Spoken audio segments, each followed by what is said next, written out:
अस्सलाम वालेकुम। अच्छा बच्चों, ये पिछला प्रीवियस जो लेक्चर था ना वो हमारा रिकॉर्ड नहीं हो पाया, जिसकी वजह से अभी मैं ये रिकॉर्ड कर रहा हूँ। इसके अंदर मैं सारी जो पिछला लेक्चर था उसको रिपीट करूँगा और शुरू करते हैं हम अपना लेक्चर। तो फर्स्टली मैंने फ़ोटोशॉप खोला और यहाँ से मैंने 5x5 का इंचज़ में रख के 300 रेजोल्यूशन PPI के अंदर मैंने एक कैनवास क्रिएट कर लिया, ठीक है। और उसके बाद हमारा जो कि उस टाइम हमने पहले मैंने चीज़ सिखाई थी क्लिपिंग। क्लिपिंग कैसे करते हैं शेप्स वगैरह के ऊपर। जैसे कि मैं कहता हूँ कि मेरे पास एक शेप है, एक शेप आ गई, ठीक। अब मैं चाहता हूँ कि एक पिक्चर हो जो कि मैं यहाँ से ड्रैग एंड ड्रॉप कर लेता हूँ। आपको पता है पिक्चर्स को कैसे ड्रैग एंड ड्रॉप करते हैं। दो तरीके मैं अभी बताता हूँ किस तरह ऐड करनी है पिक्चर्स। तो जैसे मेरे पास ये पिक्चर है तो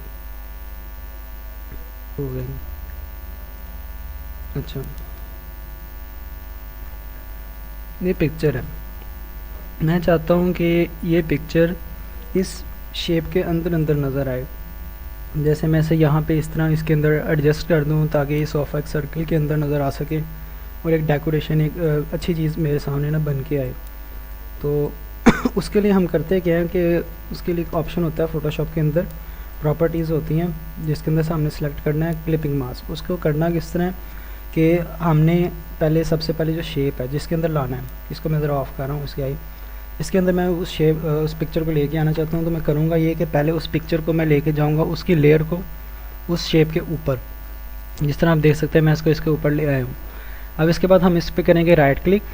ये राइट क्लिक मैंने किया और साइड पे कुछ प्रॉपर्टीज़, कुछ ये लिस्ट निकली है जिसके अंदर से हम सेलेक्ट करेंगे क्रिएट क्लिपिंग मास्क, जो कि हमारी आज की ये प्रीवियस जो क्लास थी उसके अंदर मैंने सिखाया था। ये आपने दबाना है, जैसे आप क्लिक करेंगे तो हमारी जो फ़ोटो है ये इस शेप के अंदर अंदर बिल्कुल आ जाएगी, एडजस्ट हो जाएगी साथ ही। आप इसको एडजस्ट करना चाहते हैं छोटा बड़ा आप कर सकते हैं। आपको पता है ये टूल है जो कि सर ने पहले कुछ सिखाया था, ट्रांसफॉर्मेशन टूल से कहते हैं। तो इसके साथ आप इसको उसके अंदर एडजस्ट कर सकते हैं। एक तो ये चीज़ थी। फिर दूसरा जो मैंने आपको चीज़ उस टाइम सिखाई थी वो ये थी कि हमने जो टेक्स्ट एडिटर है, जो हमारा ये टी दबाने से या यहाँ से हम सिलेक्ट करते हैं, ये टी दबा कर टेक्स्ट टूल जो है हमारा ये टेक्स्ट लिखने का काम आता है, आपको इस तरह पता है। तो इसको हमने एडिट करना सीखा था। मैं एक दफ़ा इसका क्विक आपको रिव्यू दे रहा हूँ। हमने एडिट करना कैसे सीखा था, मैंने आपको बताया था कि सबसे पहले तो ये पूरा सिलेक्टेड होना चाहिए। इसको सिलेक्ट करने के दो तरीके हैं, या तो आप यहाँ से ऐसे पूरा ड्रैग करें एंड तक, जो लाइन जहाँ पे एंड हो रही है वहाँ तक आपको इसको ड्रैग करना पड़ेगा।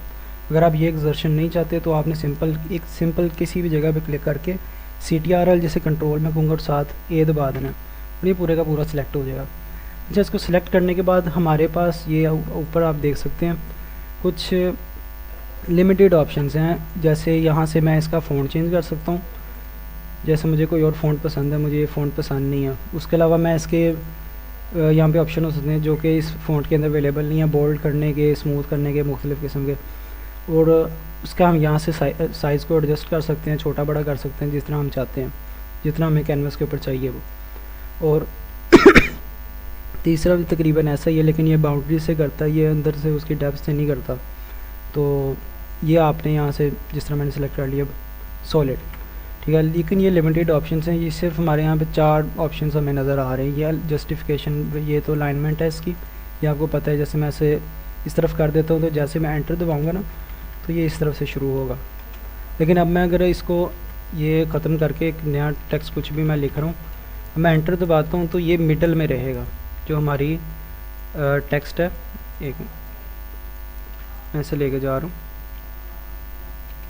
तो ये मिडल में आ जाएगा, मिडल से शुरू होगा। लेकिन जब मैं इसको इसके ऊपर मैंने रखा हुआ था तब ये क्या कर रहा था कि इसे बिल्कुल जो सा ना इसे इसके पहले अल्फ़ाबेट के बिल्कुल नीचे से शुरू कर रहा था। और ये तो आपको समझ आ रही होगी, ये राइट साइड पे जस्टिफिकेशन है, इसकी सेटिंग है, अलाइनमेंट है, जिसकी वजह से ये बिल्कुल इसके नीचे जो आखिरी अल्फ़ाबेट है ना इस लाइन के अंदर उसके बिल्कुल नीचे से शुरू करेगा। अच्छा, ये तो हो गए जो फ्रंट पे हमारे 4 टूल्स हैं टेक्स्ट के। अब मैं चाहता हूँ कि मैं इसके अंदर मज़ीद एडिटिंग करना चाहता हूँ, फ़ॉन्ट को अपने हिसाब से चेंज करना चाहता हूँ, बड़ा छोटा करना चाहता हूँ। और भी मैं फ़ॉन्ट थोड़ा चेंज कर लेता हूँ, सिंपल वाला कर लेता हूँ ताकि आपको समझ आ सके, ठीक है। अच्छा, अब मैं चाहता हूँ कि फ़ॉन्ट को मैं अपने तरीके से छोटा बड़ा स्ट्रेच इसको जैसे मैं चाहूँ वैसे करूँ। उसके लिए मैं क्या करूँगा, इसको पहले सबसे पहले सेलेक्ट किया, CTRL और ए दबाया, सारे का सारा फ़ॉन्ट सिलेक्ट है इस टाइम मेरा टेक्स्ट। अब मैं दबाऊँगा CTRL और टी। जैसे ही मैं दबाऊँगा ये साइड पे एक विंडो पॉपअप होगी राइट साइड पे, तो इसको आप चाहें तो बाहर भी निकाल सकते हैं, चाहे तो यहाँ पे दोबारा एडजस्ट कर लें। यहाँ पे ये साइड पे पॉपअप हो जाया करेगी जैसे भी आप चाहते हैं, जैसे यहाँ पे रखना चाहते हैं यहाँ पे आ जाएगी। आपको जिस तरह अपनी सेटिंग पसंद है, आपको इजी लगती है, जो जो चीज़ें आपने यूज़ करनी है उसका फ्रंट पे रख सकते हैं। ठीक है, ये तो आ गया हमारा इसका फ़ॉन्ट सेलेक्ट करने का। ठीक है, जो कि ऊपर भी अवेलेबल था। ये आ गई इसकी बाकी की प्रॉपर्टीज़ जो कि यहाँ पे भी अवेलेबल हैं। इसको बोल्ड करने का, ब्लैक करने का, स्मूथ और जो भी इटैलिक वगैरह आप करना चाहिए यहाँ से कर सकते हैं। फिर तीसरा था हमारा ये साइज़ एडजस्ट करने वाला, ये भी यहाँ पे अवेलेबल है। ठीक है, उसके अलावा हमारी चौथी प्रॉपर्टी है जो कि ये ऊपर है, यहाँ पे अवेलेबल नहीं है इसकी, यानी आपने अगर सेलेक्ट करना हो तो आप यहाँ से ही कर सकते हैं, यहाँ पे अवेलेबल नहीं होता। अच्छा, इसके अंदर अब हमारी आ गई, ये आप देख रहे होंगे जो इसने 2 अल्फ़ाबेट्स लिखे हैं ऊपर नीचे, और उसके साथ इसने एक एरो बनाया हुआ है, आप देख सकते हैं एरो ऊपर नीचे का मतलब है। अब इसका मतलब क्या है या इसका मकसद क्या है ये बनाने का, ये इस टूल का होता है कि मैंने एक लाइन लिखी छोटी सी। अब मैं चाहता हूँ कि ये मैंने एंटर दबा दिया, मैं देख रहा हूँ कि इसके दरमियान ना गैप ज़्यादा है, ये अच्छा नहीं लग रहा, या मुझे मेरा पोस्ट है जो भी है चीज़ है जो मैं बना रहा हूँ डिज़ाइन, उसके अंदर ये ना शेप ज़्यादा कवर, ये जगह ज़्यादा कवर कर रहा है, ये टेक्स्ट ज़्यादा जगह कवर कर रहा है, जिसकी वजह से इसके अंदर ना लाइन स्पेसिंग ज़्यादा है, इसको लाइन स्पेसिंग कहते हैं, लाइन्स के दरमियान की स्पेस। इसको मैंने दोबारा कंट्रोल ए दबा के सारे को सिलेक्ट किया। उसके बाद करना क्या है कि मैं इसे ना बैक साइड को ड्रैग करूँगा, या आप इसे ड्रैग कर लें, या आप यहाँ पे अगर आपके पास कोई वैल्यूज़ हैं आप वो लिख सकते हैं, इसे मैं 15 कर देता हूँ। अब ये बहुत ज़्यादा अपने फ्रंट जो ऊपर वाली लाइन है उसके अंदर चला गया, फर्स्ट लाइन के अंदर। मैं चाहता हूँ कि मैं इसको थोड़ा डिसेंट सा गैप रखूँ, तो उसके साथ मैं इसको यहाँ से ड्रैग करके भी एडजस्ट कर सकता हूँ जैसे चाहूँ। उसके अलावा मैं यहाँ पे इसकी एक वैल्यू दे के भी एक डिसेंट सी लाइन स्पेसिंग जो उनसे क्रिएट कर सकता हूँ। उसके बाद हमारा जो ये वाला टूल है इसको आपने इस्तेमाल नहीं करना, इसका कोई ज़्यादा इतना यूज़ है भी नहीं, ये पेस्टी वगैरह का होता है, ये हमें यहाँ से भी इसको एडजस्ट कर सकते हैं। मैं बाद में आपको नेक्स्ट लेक्चर्स के अंदर बताऊँगा ये चीज़ें क्या हैं। अच्छा, और उसके बाद आ गया यहाँ पे आप देख सकते हैं एक VA लिखा हुआ है और नीचे एक एरोज़ बने हुए हैं लेफ़्ट और राइट की तरफ। अब इसका क्या मतलब है, इसका मतलब है कि ये जो आपके अल्फ़ाबेट्स हैं ना, वर्ड्स नहीं अल्फ़ाबेट्स, जैसे ये एक अल्फ़ाबेट है M हो गया, ये A होगा, ये एक अल्फ़ाबेट है, हमने इसके दरमियान जो सा है ना वो स्पेसिंग क्रिएट करनी है, स्पेस क्रिएट करनी है। जैसे मैं कहता हूँ ये बहुत नैरो है, यहाँ से इसके दरमियान कोई स्पेस नहीं है, कोई स्पेस मुझे ज़्यादा चाहिए जो कि अच्छी नहीं लग रही है, ज़्यादा करीब करीब है। आपके जिस तरह आपको रिक्वायरमेंट है वैसे आप इसको एडजस्ट कर सकते हैं। मैं क्या करूँगा, कंट्रोल ए दबाऊँगा, या मैं चाहता हूँ मैं सिर्फ पहली लाइन करूँ तो इसको यहाँ से ऐसे ड्रैग करके सिलेक्ट कर लूँगा, ये सारा मुझे चाहिए तो कंट्रोल ए दबा लिया, जैसे आपको चीज़ चाहिए। ठीक है, अब मैं क्या करूँगा, इसको भी हम ड्रैग करके भी एडजस्ट कर सकते हैं। बैक की तरफ लेके जाऊँगा तो ये अपने डिस्टेंस इनके दरमियान जो है लेटर की स्पेसिंग है अल्फ़ाबेट्स की वो बहुत कम हो जाएगी, और मैं इस तरफ लेके जाऊँगा तो ये एक्सपैंड होते जाएंगे। ठीक है, सिर्फ अल्फ़ाबेट्स एक्सपैंड हो रहे हैं ये, ठीक है, इनके दरमियान की स्पेस। अच्छा जी अब नेक्स्ट टूल है हमारा, इनको हम स्ट्रेच करने वाले हैं। स्ट्रेच किस तरह करेंगे, इसको हम चाहते हैं कि ये अपवर्ड्स या डाउनवर्ड्स जोन सा ना इनका हाइट इंक्रीज़ हो जाए। उसके लिए हमारा ये टूल आप देख सकते हैं, यहाँ पे टी लिखा हुआ है और ऊपर नीचे के जोन से हैं एरोज़ हैं, ये सिंगल अल्फ़ाबेट है, ये था लाइन स्पेसिंग का। ठीक है, और ये आ गया हमारे अल्फ़ाबेट को स्ट्रेच करने का, हाइट इंक्रीज़ करने का। और ये था हमारा अल्फ़ाबेट्स जो हैं उनके दरमियान, ये लेटर्स जो हैं उनके दरमियान स्पेस क्रिएट करने का। ये आपने याद रखना है, थोड़े थोड़े शुरू में सेम भी लगते हैं जिसकी वजह से ना बच्चे भूल जाते हैं कि पता नहीं इसका क्या यूज़ था। अगर आप यूज़ करना चाहते हैं तो सिंपल आपने ये करना है, इसको यहाँ से ऐसे स्ट्रेच करना, किसी भी टूल का आप यूज़ करके चेक कर सकते हैं कि क्या इसका फंक्शन क्या है। अगर आप भूल भी जाएँ तो कोई इतना इशू नहीं है। मैं अब इसके बाद में ना आपको रीसेट करने का तरीका भी बताऊँगा, ताकि आपसे ख़राब हो जाता है एक फ़ोन तो ये देखें, मैं इसकी हाइट को इंक्रीज़ कर सकता हूँ और डिक्रीज़ भी कर सकता हूँ, जो कि बुरा लग रहा है, अच्छा नहीं लग रहा है। यहाँ पे इसको जो पहले था हम इसे वैसा कर देते हैं। ठीक है, अच्छा अब वो मैं बाद में आपको सेटिंग बताता हूँ। इसके बाद ये सेटिंग हाइट वाली आ गई। उसके बाद मैं कहता हूँ कि मैं इसको ना अल्फ़ाबेट्स को स्ट्रेच करना चाहता हूँ। जैसे अल्फ़ाबेट जो आपका एक अल्फ़ाबेट लेटर है, मैं इसको अंदर से ऐसे स्ट्रेच करना चाहता हूँ बाहर को। उसके अंदर आप ये देख सकते हैं कि ये जो टी बना हुआ है इसके नीचे राइट और लेफ़्ट जोन से है ना एरोज़ बने हैं। अब मैं क्या करूँगा, मैं इसको यहाँ पे रख के ऐसे ड्रैग करना शुरू कर दिया। अब जो मेरी सिलेक्शन थी उसने उसको किया, इसलिए मैं कहता हूँ इसको कंट्रोल ए करके अपने सारे को इकट्ठा करना है। कि वो इसके ऊपर लगा हुआ है। चलिए मैं दोबारा से कर रहा हूँ। ठीक है, ये सारे अल्फ़ाबेट्स जो हैं इनको ना अंदर से अल्फ़ाबेट को स्पेशली जिसके दरमियान कोई स्पेस नहीं बना रहा है, कुछ नहीं कर रहा है, ये अल्फ़ाबेट को स्ट्रेच कर रहा है। ठीक है, ये हमारे हो गए टाइपोग्राफी के बेसिक टूल्स, जैसे आप टेक्स्ट के टूल्स भी कह सकते हैं। तो इसके अलावा हमारे पास यहाँ पे नीचे आप देख सकते हैं ये बोल्ड करने वाला। ठीक है, ये आप देख रहे हैं इफेक्ट इसका क्या हो रहा है कि मैं इसको जब प्रेस करता हूँ तो इसे बोल्ड कर देता है, और जब इसको मैं छोड़ देता हूँ तो नॉर्मल कर देता है। इसका सिलेक्शन ज़रूरी है, उसके अलावा इफेक्ट आपका पड़ेगा नहीं इसके ऊपर। ये आ गया अटैलिक, जिसको नीचे थोड़ा सा राइट साइड पे जो सा ना बेंड कर देगा हल्का सा। और ये यहाँ पे इसका होता है कैपिटल यानी लेटर्स, जैसे आप चाहते हैं, जैसे आप कैप्स लॉक के साथ भी कर लेते हैं, लेकिन अगर आप चाहते हैं कि सारे अल्फ़ाबेट्स या जो भी चीज़ आप लिख रहे हैं वो कैपिटल लेटर्स के अंदर है, तो आप इसको प्रेस कर सकते हैं। जो भी आप टेक्स्ट लिखेंगे वो हमेशा कैपिटल लेटर के अंदर आएगा। ये सिंपल है कि पहला लेटर जो सा ना आपका जो है पहला लेटर जो होगा, जिस तरह ये अभी आप चाहें तो कर सकते हैं, पहला लेटर हमेशा लाइन का आपका जो सा वो स्पेस के बाद वो बड़ा होगा। मैं आपको थोड़ा सा करके दिखाता हूँ उसे। अच्छा, उसके बाद बाकी वाले थोड़े से हाइट में इससे छोटे होंगे। ठीक है, और बाकी इतने कोई इसके स्पेशल फंक्शंस नहीं है। ये एंड पे आ गया अंडरलाइन करने वाला टूल, इसको आपने प्रेस करेंगे तो ये और इसके नीचे एक लाइन आ जाएगी। ठीक है, आप देख रहे हैं इसके नीचे एक लाइन आ चुकी है।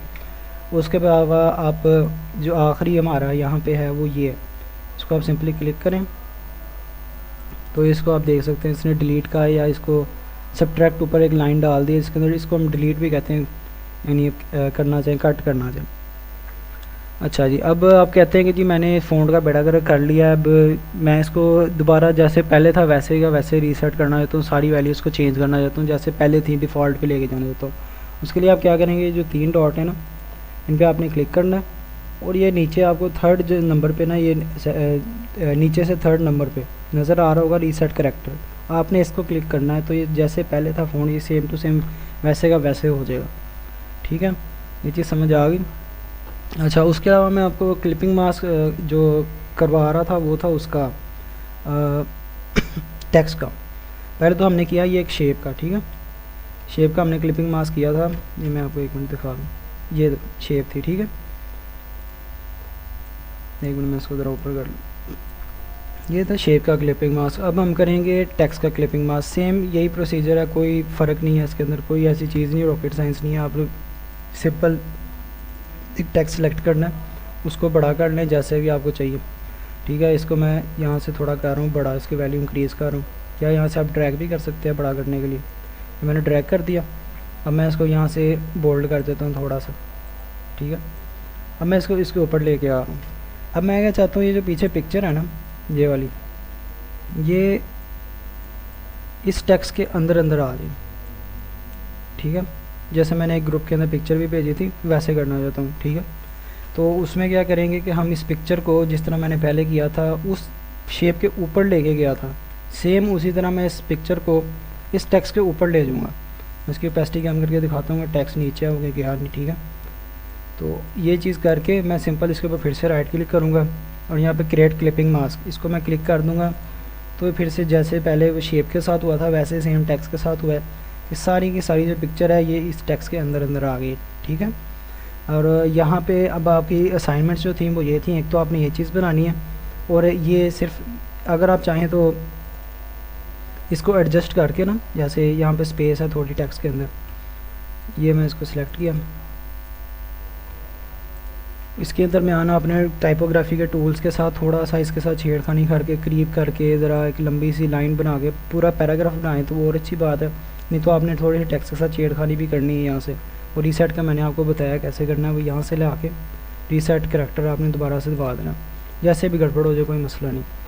अच्छा, आपने एक तो ये बनाना है कि टेक्स्ट के अंदर आपने ये जो पिक्चर है उसको क्लिपिंग मास्क करना है, और दूसरी आपकी असाइनमेंट ये थी कि एक शेप के अंदर आपने जो सा ना इसको क्लिपिंग मास्क करना है। जैसे मैं यहाँ पे एक शेप बना रहा हूँ, फिर से आपको करके दिखा रहा हूँ। ठीक है, ये मैंने इसके अंदर क्लिपिंग मास्क करनी है, ये शेप पिक्चर को यहाँ पे फिर से मैंने ऊपर रख के राइट क्लिक किया, ये पिक्चर सेम टू सेम इस सर्कल के अंदर अंदर आ गई। ओके, ठीक है, यहाँ पे हम क्लास को अभी एंड करें, जो नेक्स्ट लेक्चर्स होंगे ना उसके अंदर मैं आपको कुछ नए टूल्स, कुछ या जो ऐसे टूल्स हैं जो काफ़ी यूज़फुल होते हैं ग्राफिक डिज़ाइनिंग के अंदर, स्पेशली ये पेन टूल आ गया सर, ये शेप्स के आ गए, शेप्स की नहीं कैसे बनानी है, शेप्स को जो है वो अपने हिसाब से एडिट कैसे करना है, सारा कुछ आपको जो है मैं बताऊँगा, ठीक है, नेक्स्ट क्लास के अंदर।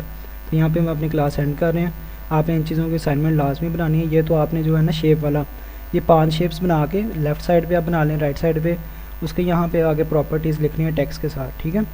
इस तरह ये आपकी असाइनमेंट है। एक दूसरी असाइनमेंट वो है कि आपने टेक्स्ट के ऊपर जो होता है ना वो टेक्स्ट की और जो पिक्चर है उसकी क्लिपिंग मार्क करनी है, ठीक है। तो मैंने पहले आपको करके दिखाया था। अब ये लेक्चर रिकॉर्डेड है।